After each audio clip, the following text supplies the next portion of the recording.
O PBL12 mandou 600 flocões e falou: Gal, Let, falem sobre seus filhos, Lindinho e Liminha, e como eles são importantes pra vocês. Alô, Vênus, precisamos do casal Iadinho no podcast. Esse assunto que eu gostaria de chegar. Tem um vídeo ainda. Ah, tem um vídeo, né? Tem. Eu sei, mas a gente vai ver, mas só pra falar, o que Tá bom. é Iadinho? Tá. A gente viu no Twitter, número 1. Vocês estavam me explicando aqui antes de começar o papo, mas eu quero que todo mundo saiba, porque Iadinho é um chip? É um chip. Mas ele é mais complexo do que só um chip, assim. Eu acho que dentro da criação, né, da tribo, aconteceram muitas coisas, né? E o que eu mais me orgulho é que quando eu comecei a fazer live, mas até um pouquinho antes, assim, né? Que eu até conto, né, no Flow e tudo mais, eu acho que quando eu tava num momento muito difícil, eu virei e falei assim, cara, o que eu tenho para oferecer, né? E o que sobrou, o que eu tenho é a história, né? O que eu tenho é o meu apelido, que é mais forte que meu nome, do universo gaulês, e dentro disso existiam vários valores que eu falei assim, cara, eu posso colocar a voz da consciência e colocar esses valores em práticas. E aí foi começando a ter a construção da tribo. E tudo dentro disso rolou sempre muito organicamente. Então, por exemplo, você perguntou da NBA, você perguntou das coisas que vão acontecendo. Hoje a pessoa que cuida de toda a marca Gaulês e que sempre, né, a pessoa que cuidou das coisas junto comigo é um menino que tinha 17 anos em 2018, hoje não tem acho que nem 20 anos, e quando tava 10 pessoas no chat lá acompanhando as primeiras lives, ele entrou na live e falou assim, porra, posso ser seu moderador? Eu falei, mas essa live não tem moderador, tem 10 pessoas assistindo, eu mesmo posso moderar. Aí ele virou e falou, mas essa live vai ser a maior do mundo. E aí eu virei e falei assim, cara, então você é bem-vindo, você vai ser o meu primeiro moderador, o Brecht, né? Caralho. Que louco, velho. Quando eu virei e falei assim, eu não tenho os direitos de transmissão para transmitir nada. Eu não consigo transmitir um grande campeonato, eu não consigo transmitir a NBA, eu não consigo transmitir nada. Já era uma vontade sua? Já era uma vontade de fazer. Quando eu comecei a olhar as transmissões que tinha na época, eu olhei e falei assim, eu não estou assistindo algo que eu gostaria de consumir. Então eu posso ficar reclamando disso, ou eu posso tentar criar algo que gostaria de consumir. E aí eu parti para esse segundo ponto de virar e falar assim, cara, eu preciso criar alguma coisa que seja acessível para mim.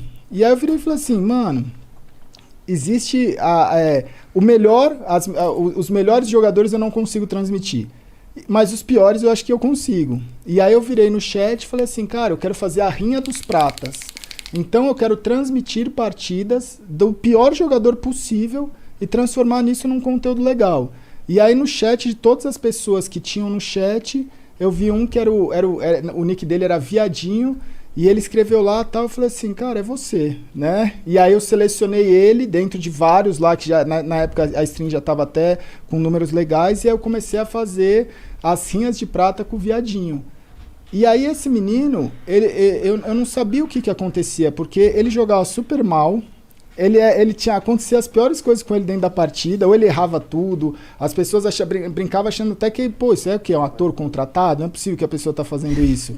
E aí aconteceu que eu virava e falava assim, mano, quando eu fazia a transmissão de algumas partidas que eu conseguia, né, seja de um campeonato que tinha os direitos de transmissão livre, seja de alguma coisa, como eu tinha um contato com os jogadores, eu falava assim, mano, vou fazer a entrevista pós-jogo que pode ser algo que vai agregar na minha transmissão. Sim. E aí eu ligava pro jogador que tinha acabado de ganhar e trocava uma ideia com ele.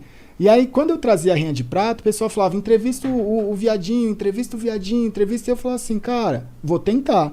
E aí eu mandava uma mensagem pra ele e falava, mano, não tenho microfone, eu não tenho fone, não dá pra eu falar. E eu fazia a entrevista dele por chat, e o pessoal falava, então dá o fone pra ele, a gente junta, vamos dar o fone pra ele. Ele falava, mano, não quero fone, tipo, tá tudo bem. E aí foi passando. Um belo dia, ele virou e falou assim, cara, vai ter a live do Viadinho na Twitch.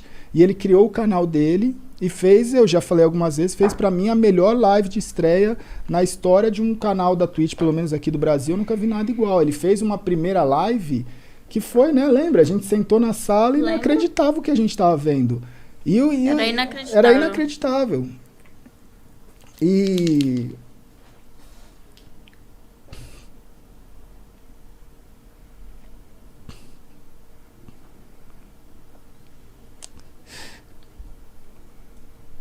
E quando eu vi aquilo, eu sabia que ele tinha alguma coisa, tipo, no sentido de, tipo assim, por que que ele... Tudo pra mim fez sentido, porque eu nunca forcei a barra com ele. De falar, cara, você tem o seu momento. Vai com calma. E aí, quando eu vi ali, eu sabia que ele tava superando todas as barreiras da vida dele.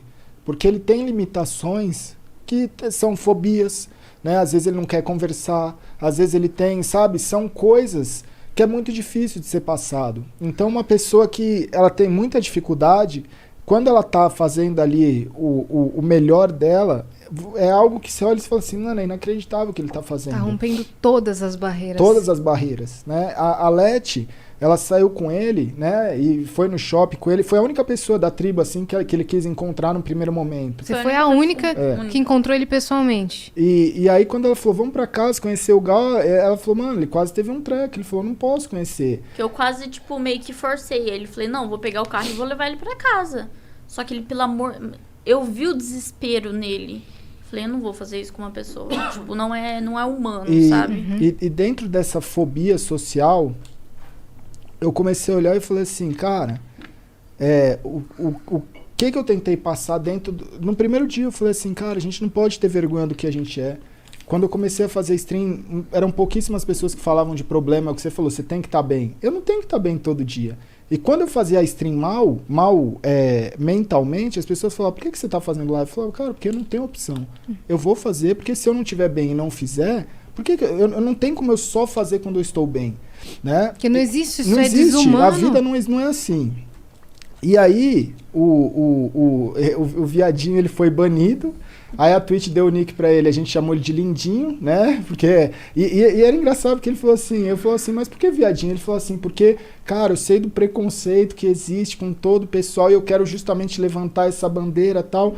E aí, ele começou, a Twitch deu o nick pra ele de Dear Shit Up, ele aceitou e pra gente ele é o Lindinho. Só que ele enfrenta barreiras e é o que eu sempre ensinei, eu falo desde o primeiro dia, eu falo assim, cara, não se esconde do que você é. Tenha orgulho do que você é. E faça a sua dificuldade ser a sua maior característica, a sua maior força. E ele começou a transformar, entender isso e transformar todos os problemas dele na coisa que as pessoas mais admiram. Então, ele foi crescendo como streamer, como pessoa, como, sabe, ser humano. E aí, recentemente, ele tomou, né? Ele começou a gostar da Yaya, que é uma outra streamer, e ele tomou esse passo de chamar ela para ir viajar. E aí, quando os dois se encontraram, eles estavam fazendo uma live, e aí rolou esse beijo que ela deu nele. Então, ali são várias barreiras sendo quebradas, que quando eu olho aquilo, eu falo assim, cara, isso é você mudar vidas. Sim, com certeza. Sabe? Isso é você poder mostrar para milhares de jovens que ele não precisa ter vergonha do que ele é. Pode se que o influenciador da vida dele não é um influenciador perfeito. Não é o cara sempre que é 100% inteligente, ou 100% bonito, ou 100% feliz todo dia. Né? Então eu acho que todos os personagens, que não são personagens, são pessoas reais. A tribo é composta por pessoas reais. Esse é o meu orgulho. Porque as pessoas elas estão ali sendo elas mesmas e pegando os defeitos dela e enaltecendo. Então, quando você olha, você fala assim, cara... Por que essas pessoas fazem sucesso? Tanta gente perguntava e falava assim, por que essa pessoa faz sucesso? Eu falo, mano, você nunca vai entender. Porque você está achando que sucesso é uma coisa. E sucesso é você poder ser você mesmo. Isso é o sucesso nos dias de hoje. E é o que a gente é. Então ali a gente acaba sendo nós mesmos e enaltecendo esses valores de ser humano normal. Se você tem um problema, você não vai fugir desse problema. Você vai utilizar esse problema. Então, hoje, quando eu olho... São tantas coisas, né, dentro das pessoas que fazem parte que representam as milhares de pessoas que às vezes não estão ali na frente da câmera, mas estão enfrentando o seu problema. Né? E cria uma identificação. Porque existe muito preconceito. Muito. A gente deixa isso tudo mais leve, mas o preconceito está ali o tempo todo. Sim. Eu sei que tem muitas pessoas que entram na live dessas, né, da tribo, e não aceita que a gente faz sucesso, não aceita que a gente vence, não aceita quem a gente é. E olha e fala assim, porra, mas por que esse cara tá conquistando tudo isso e eu que sou tanto melhor que esse cara não consigo? E eu falo assim, isso é vitória pra mim. Isso é o que eu quero pra minha vida. Que essas pessoas vençam cada vez mais. Sendo quem elas são. Sendo quem elas são. Maravilhoso. Maravilhoso. Então, por isso que teve toda essa repercussão, né? Porque você nem imagina. Nossa, eu perguntei numa inocência de saber que era o casal. Eu nem sabia que tinha toda essa história Muito por legal. trás. Muito louco, muito louco. Bota pra gente, Vitão. Tem um vídeo aí pra gente... E disso, no dia que ele fez o vídeo, ele terminou a live. Aí a gente, né, o Liminha e o Laux começou a fazer uma outra live. E aí o Laux deu a ideia pro Liminha de começar a arrecadar, porque o Lindinho ele tem um projeto para ajudar as crianças autistas. Sim. E aí a gente arrecadou mais de 300 mil reais em 24 horas. Caralho. Saiu nas notícias essa, Sabe? né? Então, por causa de uma vitória pessoal, de enfrentar um problema... Ele acabou ajudando tanta gente.